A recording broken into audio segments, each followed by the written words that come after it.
Ô Vamp, adivinha quem tá no Rio de Janeiro pra falar com a gente? Ele até já arrumou o cabelinho, porque vai entrar no ar com a gente. É o Rodrigo Viga. Rodrigo Viga tá no Maracanã. Vamp, olha o sorriso no rosto do Viga. Tá no Maracanã com a gente. Ô Viga, só pra te passar um dado. Primeiro eu quero te perguntar sobre isso, que a gente sempre fala que o treinador precisa de tempo. Hoje o Sampaoli falou que não precisa de tanto tempo assim para dar uma cara pro time. Não precisa ser você deixar o seu trabalho ali concretizado, mas para dar a sua cara pro time. Um time ofensivo, um time que joga buscando gol, que joga, os jogadores jogam próximos, usando os caras nas meias, né, usando os pontas principalmente. E outra, o Pedro, ele atingiu uma marca que só Romário atingiu no Flamengo. Apenas um jogador tinha marcado 4 vezes pelo Flamengo na história da Copa do Brasil numa partida. Romário, em Vitória, por 5-2, não, na Bahia, né? Por 5-2 sobre o Vitória, no dia 9 de abril de 98, Viga. É o Pedro com 21 gols em 20 jogos na temporada. Fala, Pilhado. Grande abraço para você e para a turma toda da bancada, para os secadores de plantão. Vejo nessa tela aqui talvez 3 ou 4, meus amigos, mas são secadores. Por que eu estou dizendo isso? Porque eu acho que o São Paulo já fez algo de diferente, que foi eletrizar, energizar esse time. A gente conversa com os jogadores aqui na Zona Mista, no Maracanã, você vê que eles estão com vontade, estão com garra, estão com ímpeto, estão estimulados. E olha que a galera treinou hoje, normalmente, né, Pilhado? Você conhece bem aqui o Rio de Janeiro, o jogador não curtia muito essa história de treinar de manhã, jogar à noite, ou até mesmo ter que concentrar, ficar longe da família, mas o São Paulo já conseguiu incutir uma nova visão, uma nova mentalidade dentro do Flamengo. Para mim, esse é um dos méritos do treinador argentino. Agora, qual é o grande mérito do técnico São Paulo? Acabou com aquela desgraça daquele esquema com 3 zagueiros.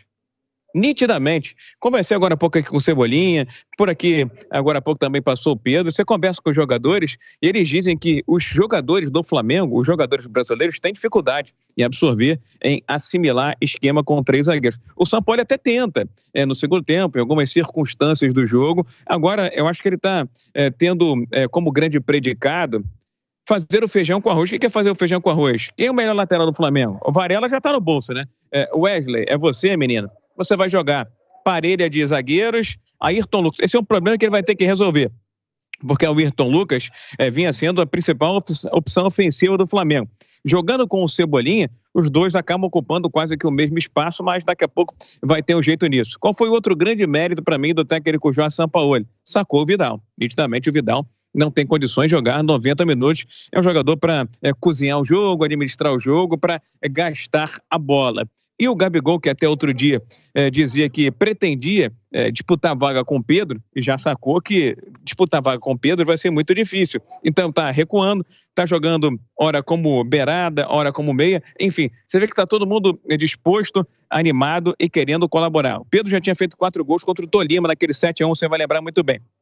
E acho, Pilhado, talvez você não seja ou não tivesse nascido ainda. O Flamengo já ganhou de 8-2, esse mesmo placar. Foi contra, lembra do Minervém, Libertadores? 8-2 sobre a equipe do Minervém. Vejo boas perspectivas, vejo com esperança esse Flamengo do técnico Jorge Sampaoli, porque tá afim, tá querendo, tá eletrizado, tá energizado. E definitivamente, ao que parece, o esquema com 3 zagueiros, que não é assimilado, não é do gosto dos jogadores, ele foi por água abaixo, vai ser só por uma questão ali pontual ou circunstancial, viu, Pilhado?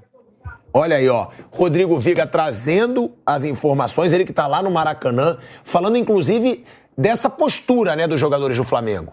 Que a gente fala, muitas vezes o jogador ele fica com sangue nos olhos quando chega um treinador diferente, ele quer mostrar serviço. Agora, isso desmoraliza totalmente o Vitor Pereira, né, Piper? Que ficava falando o tempo inteiro, tempo, preciso de tempo. Ele não fez nada nesse tempo todo que ele ficou no Flamengo. Eu acho assim que é legítimo o técnico pedir tempo, mas eu também acho que não é... Assim, o Vitor Pereira se podia dar para ele a eternidade, que eu acho que ele não ia resolver o problema. Porque não é um treinador de... sei lá, engraçado que parece que o Brasil caiu no conto do Vitor Pereira. Os clubes, as duas maiores torcidas do país tiveram aí o desprazer de ver o Vitor Pereira dirigindo seus times. Então, não é que o conceito de dar tempo está errado. O errado foi trazer o Vitor Pereira. Flávio.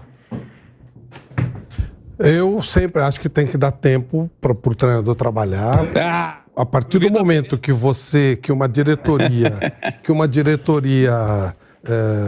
traz um técnico, ela tem obrigação de dar respaldo a ele ou sair junto, porque ela está gastando dinheiro do clube. Agora, é claro que você precisa ter conhecimento de futebol, entender de futebol, para entender isso que eu estou falando. Isso é uma coisa evidente, né? Quem não entende, vai para a boteca, para a bar, é o que eu falo sempre. Agora, treinador, ele precisa de tempo para trabalhar como todo mundo. Existem métodos de trabalho que são mais fáceis de ser assimilados, mas que podem gerar situações mais difíceis. O caso, por exemplo, do Fernando Diniz. Rapidamente ele faz o sistema funcionar, mas depois ele tem, em alguns momentos, dificuldade. Agora menos, ele está alinhando mais, está acertando mais, está fechando mais algumas brechas, né? O Bruno citou aqui, o São Paulo, tem alguns momentos que o time faz uma água enorme, dá um vexame enorme. Existem métodos que são mais rapidamente assimiláveis. Mas é claro que o clube tem obrigação de dar tempo para o cara trabalhar. Obrigação. E se faz uma bobagem e manda o cara embora em 2, 3 meses, o cara que fez essa contratação tem que ser responsabilizado, pagar do bolso dele e ser demitido. É que aqui no Brasil, os clubes têm dono, os caras são irresponsáveis. SAFs, por exemplo, não fazem esse tipo de coisa. O Barbieri estava desgastado no Red Bull fazia tempo, mas eles levaram o contrato até o fim, porque havia uma responsabilidade.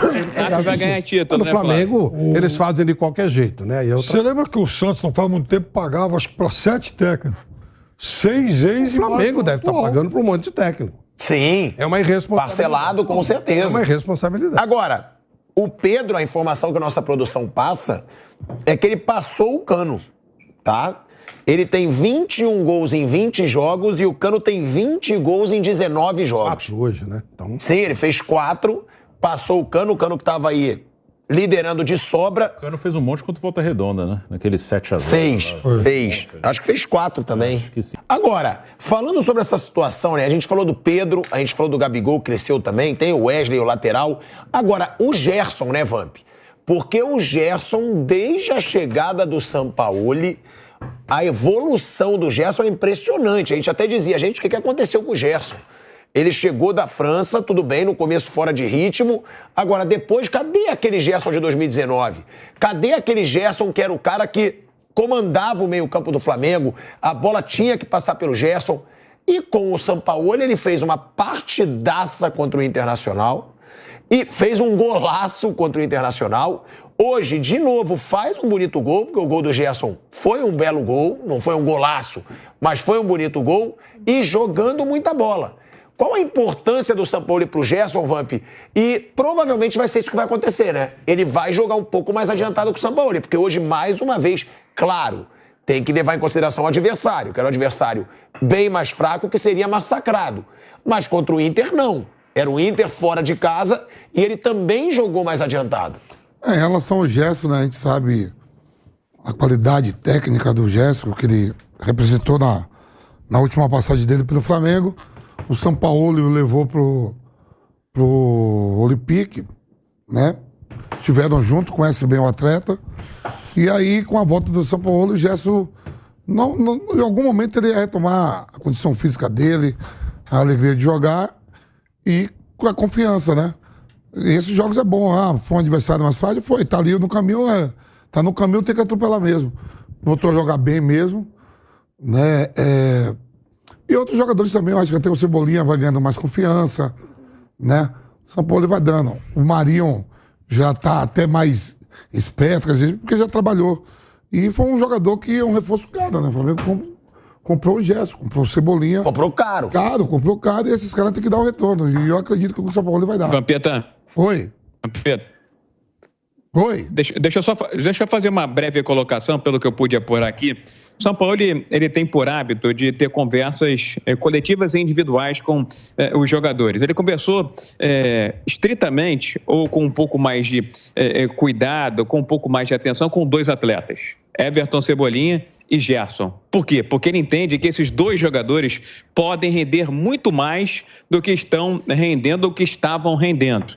Isso já começou a refletir dentro de campo. Pelo que jogou o Cebolinha hoje, e pelo que jogou o Gerson ao longo das últimas partidas. Então ele confia muito nesses dois jogadores. Por quê? Porque ele entende que o Gerson pode ser o meia que está faltando ao Flamengo na ausência do Arrascaeta, visto que o Everton Ribeiro realmente não vive o seu melhor momento, e porque gosta de jogar com dois jogadores abertos, com dois beiradas. No caso, o Cebolinha pela esquerda, e lá pela direita ele tem jogado com o Wesley. E outro mérito do técnico Jorge Sampaoli, na minha avaliação. Eu estava há muito tempo buscando dentro de campo, ver o Pilhado, Vampeta, rapaziada na mesa. Alguns jogadores da base do Flamengo. Matheus Gonçalves, Vitor Hugo, daqui a pouco o Igor Jesus, são jogadores que têm valor, que merecem chance e merecem oportunidade. O Vitor Hugo joga bola e joga muita bola. E acho que ele é muito importante para o Flamengo nesse momento que não existe mais o João Gomes. Por que ele é muito importante? Porque esse vai ser o cara que vai dar suporte, não vai ser o Vidal, vai dar suporte para que o Gerson seja meia. Vão jogar ali, às vezes, dois jogadores mais plantados, mais na marcação, Thiago Maia e um Vitor Hugo, por exemplo, e o Gerson vai jogar mais como meia, chegando mais próximo dos homens de ataque. Então, houve essa conversa, especialmente com esses dois jogadores que o Sampaoli curte e aposta muito, e há também essa tentativa dele de botar a meninada novamente para jogar. Acho que só alguns acertos precisam ser feitos nesse time do Flamengo, para quem acompanhou de perto o jogo. Essa ligação com o beirada da direita, no caso o Wesley de hoje, está sendo feita pelo Fabrício Bruno. Não me parece a opção mais adequada. Ou seja, tem que ter ali um cara, um volante, senão o Flamengo fica muito torto pro lado esquerdo. Tem que ter um volante ali, um jogador no meio de campo, que encoste mais no Wesley, para que não seja o Fabrício Bruno que tem que arrastar a bola lá de trás para chegar na frente, que joga mais como um ponteiro, como um beirada, do que como um lateral quando o Flamengo está atacando, viu, Pilhado? Piperno, você acha, o Viga falou da garotada da base. É uma tendência também do Sampaoli, ele vai fazer muito rodízio. Até porque ele tem 3 competições e ele já falou que ele não tem prioridade. Ele quer disputar os 3 títulos. O Sampaoli deixou isso claro. Não vai priorizar Copas, não vai priorizar Brasileiro. Ele vai disputar os 3. Provavelmente ele vai fazer muito rodízio, ou você acha que ele pode ser esse cara que vai ter um time titular e algumas vezes vai poupar titulares? Eu acho que ele vai mexer bastante no time. Eu acho que isso vai ser frequente no trabalho dele por 2 motivos. Primeiro, porque ele é assim, e segundo, que ele tem material humano para isso. Então, por exemplo, o Viga falou de vários jogadores que ele tem para frente, né? Então, quando tiver todo mundo na plena forma física e tal, ele vai ter Cebolinha, Bruno Henrique, Marinho, fora Pedro, Gabigol. Ele pode utilizar o Ayrton Lucas mais à frente, o Everton Ribeiro pela direita, o Matheus França, tem um monte de gente. Então, ele não vai ter essa preocupação de ter que repetir o mesmo time toda hora. Eu me lembro, Viga, que naquele ótimo campeonato brasileiro que ele fez à frente do Santos, no comando do Santos, o Santos começou bem e tal, não sei o quê, aí, um sábado à noite, o Santos teve um clássico contra o Palmeiras no Pacaembu. Do nada, ele resolveu poupar, colocar os 2 laterais titulares no banco, o Vitor Ferraz e o Felipe Jonathan. O Santos perdeu de 4-0 pro Palmeiras do Filipão e o mundo caiu em cima da cabeça dele. Ele nem se preocupou com isso. No jogo seguinte, escalou os 2 de volta, porque é aquilo que ele tinha planejado. O argumento dele para ter barrado os 2 naquele dia é que eles vinham de uma sequência de 3, 4 jogos, então ele julgou que era conveniente poupar os caras. E vai ser assim. Ele usava o Vitor Ferraz e o Jorge como meias, tá? Exatamente, por dentro. Exatamente. E os pontas abertas. É isso aí. Agora, Mas ele sabe agora que tem uma diferença, viu, Piperno? A cobrança é muito grande, que ele tinha que fazer uma ruptura, criar um novo paradigma e que tem que vencer para conquistar essa credibilidade, para que provavelmente mais à frente faça essas mexidas. Os jogadores têm dito aqui, o Sampaoli tem conversado, tem falado, tem reiterado. Vou rodar o time, vou rodar o elenco e vou botar muita gente para jogar. Agora, fico feliz em ter visto hoje os moleques jogando. O Wesley já está jogando quase como titular na lateral direita, graças a Deus, né? Porque o Varela veio como contrapeso e o Mateuzinho está se recuperando de contusão. E gostei muito de ver postura do Vitor Hugo, a volatilidade, a dinâmica de jogo do Vitor Hugo e o menino Matheus Gonçalves, que até outro dia era uma boa opção de ataque do Flamengo, foi se escondendo, não teve praticamente chance com o Vitor Pereira e hoje, mesmo que não tenha feito uma partida brilhante, teve a oportunidade para ganhar moral, para ganhar confiança.